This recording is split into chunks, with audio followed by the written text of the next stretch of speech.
La parité pour Centrale Supélec, c'est prioritairement d'aider les lycéennes à combattre les stéréotypes, à surmonter l'autocensure et à choisir des études scientifiques quand elles en ont le goût et le potentiel. Alors, les assises de la parité rejoignent pleinement les valeurs de Centrale Supélec pour plusieurs raisons. Nous avons vocation à attirer les meilleurs élèves possibles. Or, parmi ces élèves, on constate une majorité de garçons. Donc on sait qu'on a beaucoup de jeunes femmes qui ne vont pas nous rejoindre et qui étaient des talents potentiels qui ne pourront pas être exprimés. La deuxième raison, c'est une raison qui est plus éthique. Et cette éthique, elle commande une équité. Et elle commande aussi d'aller vers plus de diversité. La diversité est un facteur de performance dans les équipes d'ingénierie et c'est la raison pour laquelle on doit l'encourager. Depuis 2019, on a mis en place un plan d'action, on a mis en place une référente égalité femmes-hommes et puis un comité égalité femmes-hommes. Concrètement, plusieurs axes. D'abord un axe de mesure, donc de renseignement d'indicateurs, pour savoir où on est et mesurer les progrès. Deuxième grande thématique d'action, c'est tout ce qui peut contribuer à rendre le campus plus convivial pour les filles. Donc ça inclut notamment le fait d'avoir des sensibilisations de l'ensemble des élèves sur les sujets de sexisme et de VSS.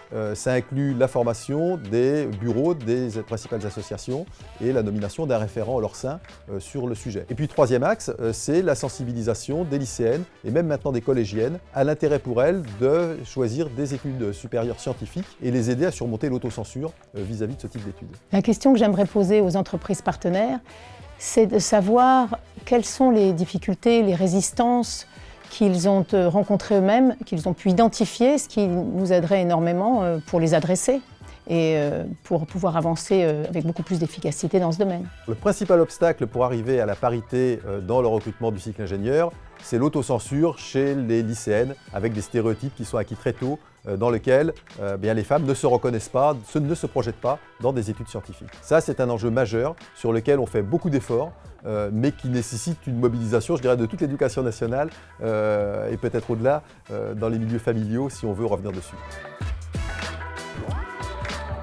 Et on constate que dans l'enseignement supérieur, beaucoup de filières, la majorité même, sont très fortement genrées. Et parmi ces filières où les femmes sont sous-représentées, on a prioritairement les études en sciences dures, mathématiques, informatiques, sciences de l'ingénieur.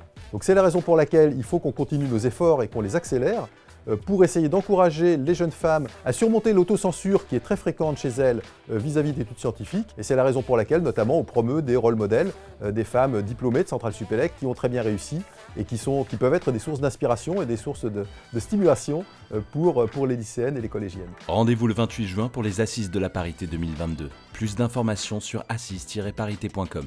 #Assises de la parité 2022.